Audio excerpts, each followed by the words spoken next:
नमस्कार दोस्तों, घुबक्कड़ पहाड़ी के खास व्लॉग में आपका स्वागत है और मैं हूं आपका दोस्त पंकज पंवार। मैं देहरादून की जब बात करता हूं तो देहरादून की कई ऐतिहासिक इमारतों को भी मेरे को आपको बताने का फ़र्ज़ बनता है कि आखिरकार उनका क्या इतिहास रहा है, क्या कुछ जो तमाम इतिहास के पन्नों में देहरादून के बारे में लिखा गया। और इतिहास केवल ऐसा नहीं है, देहरादून का इतिहास काफ़ी है जो हम आपको बताने की कोशिश करते हैं। तो इस समय हम देहरादून के मनसाराम बिल्डिंग, मेरे पीछे आप देख सकते हैं, इसको लोग LIC बिल्डिंग के रूप में भी जानते हैं। ये जो बिल्डिंग है, ये इसका इतिहास कहा जाता है कि 1930 में इस बिल्डिंग को बनवाया गया था। इसे कनॉट प्लेस मार्केट की तर्ज पर उत्तराखंड की राजधानी देहरादून में 40 के दशक में एक ऐसी ही मार्केट बनवाई गई। इस मार्केट की बिल्डिंग को साल 1930 में बनवाया गया था। ये बिल्डिंग देहरादून की एक ऐसी विरासत है जिसने सालों का इतिहास देखा है, जो कि कई ऐतिहासिक घटनाओं का गवाह है।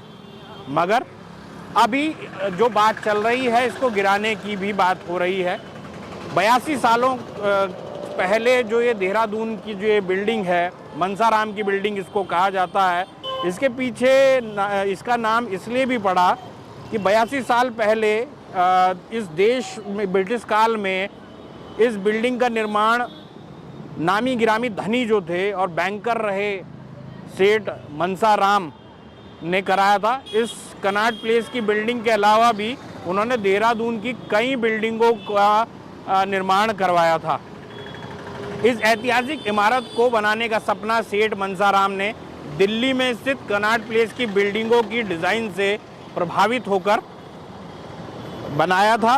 और इस बिल्डिंग को बनाने के लिए सेठ मनसाराम ने बॉम्बे से आर्किटेक्ट बुलाए थे और इसके निर्माण के लिए सेठ मनसाराम ने भारत इंश्योरेंस से 1,25,000 रुपये का लोन लिया था। आप देख सकते हैं पूरा आगे तक ये जो पूरा इलाका है, ये आप देख सकते हैं। ये बिल्डिंग की नक्काशी आप ऊपर से देखें, वो जो परकोटे आपको दिखाई दे रहे हैं वो दिखाई दे रहे हैं। और ये एक तरीके से बहुत बड़ी बिल्डिंग है। आपको मैं दिखा दूं, मैं अपने कैमरामैन से कहूँगा कि वो दूसरा छोर भी दिखाएं कि आखिरकार कितनी बड़ी ये बिल्डिंग है। और इस बिल्डिंग के पीछे की जो कहानी है वो ये भी है कि जो 1930-40 में इसका निर्माण किया गया था, तो इसकी जो 3 मंजिला जो है, ये देहरादून की पहली ऐसी इमारत थी जो 3 मंजिला जिसको कहा जाता है। और ये अब तो कई ऐसी इमारतें बन चुकी हैं कि 3 मंजिला, जिनको 3 मंजिला के अब तो कई मंजिला बन चुकी हैं। लेकिन आप देख सकते हैं कि अब इसकी आप ऊपर देखें तो खाली हो चुका है, बिल्कुल खंडर स्थिति है। और जो खंडर स्थिति है तो उसकी वजह से अब इसको तोड़ने तक की बात हो रही है। अब क्योंकि ये 3 मंजिला थी, इसे पाकिस्तान से आकर रहने वालों के लिए, जो पाकिस्तान से यहाँ व्यापारी आते थे, उनको रहने के लिए ये जगह बनाई गई थी ताकि वो व्यापार कर सकें। 40 के दशक में जो तैयार हुई, इसमें लगभग 150 भवन, अंदर आपको 150 कमरे दिखाई देंगे, 70 से ज़्यादा दुकानें। ये नीचे आप दुकानें देख रहे हैं, ये अभी के नहीं बनी हुई हैं, ये लगभग ये समझिए कि 70 साल 80 साल पुरानी है। और क्योंकि मनसाराम ने लगभग 1,25,000 का लोन जो था वो लिया था भारत इंश्योरेंस से, लेकिन क्योंकि वो इस लोन को नहीं चुका पाए और बाद में बैंकक्रप्ट हो गए, और उसके बाद ये संपत्ति जो थी वो भारत इंश्योरेंस कंपनी ने अपने कब्ज़े में ले ली। जिसमें देहरादून के जो ये LIC के पास, ये फिर उसके बाद चली गई, LIC यानी लाइफ इंश्योरेंस कॉरपोरेशन, उनके पास ये चली गई। और उसके बाद ये इमारत में जो तमाम रहने वाले लोग हैं उनके बीच में ये लड़ाई झगड़ा चलता ही रहा। और कोर्ट ने आखिरकार ये भी तय कर दिया है कि ये टूटेगी, बहुत जल्द टूटेगी। आप ये देख सकते हैं यहाँ पर कई जगहों पर भारतीय जीवन बीमा निगम ने अपने बोर्ड भी लगाए हुए हैं कि ये संपत्ति जो है वो जल्द ही वो कर दी जाएगी। और बीच में एक बार फिर चला था 14 सितंबर को कि भाई ये इमारत टूट जाएगी, लेकिन उस समय तो नहीं टूटी। लेकिन धीरे धीरे क्योंकि बिल्डिंगें खुद ही गिर रही हैं, आगे एक पोर्शन ऐसा है जो खुद गिर गया था, और इसलिए आने वाले समय में अगर ये नहीं भी खाली हुई तो धीरे धीरे इतनी जर्जर हो चुकी है कि ये आने वाले समय में खुद ही टूट जाएंगी। और सबसे बड़ी बात यह है, ये देहरादून का हार्ट कहा जाता है।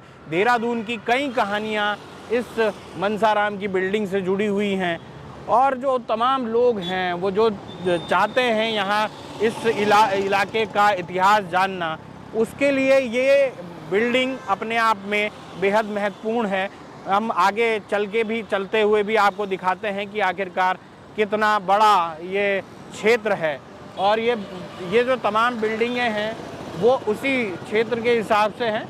आप देख सकते हैं कि हर जगह उसी तरीके से, कहीं पे अभी भी दुकानदार हैं और कई जगहों पर दुकानें बंद हैं, क्योंकि कुछ ने ये दुकानें छोड़ दी हैं, लेकिन कई ऐसे हैं जिन्होंने दुकानें नहीं छोड़ी हैं। इसलिए जहाँ पर जिन्होंने दुकानें छोड़ दी हैं वहाँ पर जो LIC है उसने अपना कब्जा कर लिया है। लेकिन कुल मिलाकर अगर देखा जाए तो इतिहास के पन्नों में देहरादून की ये जो मनसाराम बिल्डिंग है वो अपने आप में ये बताने के लिए काफ़ी है कि देहरादून का जो इतिहास है वो बेहद समृद्ध है। और ये इतिहास कभी भी ऐसा नहीं रहा है, क्योंकि देहरादून अपने आप में बहुत पुराना बसा हुआ शहर है, और इस देहरादून इतिहास का जो इतिहास है वो अपने आप में जानने के लिए काफ़ी कुछ बताता है। और सीधे तौर पर अब ये जो था ये मैंने आपको दिखाया है, और ये आपको बताया कि आखिरकार क्या है इस देहरादून की ऐतिहासिक इमारत का इतिहास, किसने ये बनाया था, क्या इसका आने वाले समय में भविष्य होगा। आने वाले समय में ये इमारत आपको नहीं दिखाई देगी, तो इसलिए मैंने आज आपको ये इमारत दिखाई है, ताकि भविष्य में भी अगर आप इसका नज़ारा लेना चाहें तो घुमक्कड़ पहाड़ी के माध्यम से आप इसमें उसका नज़ारा ले सकते हैं। तो आज के व्लॉग में इतना ही, मिलते हैं अगली बार, तब तक के लिए नमस्कार।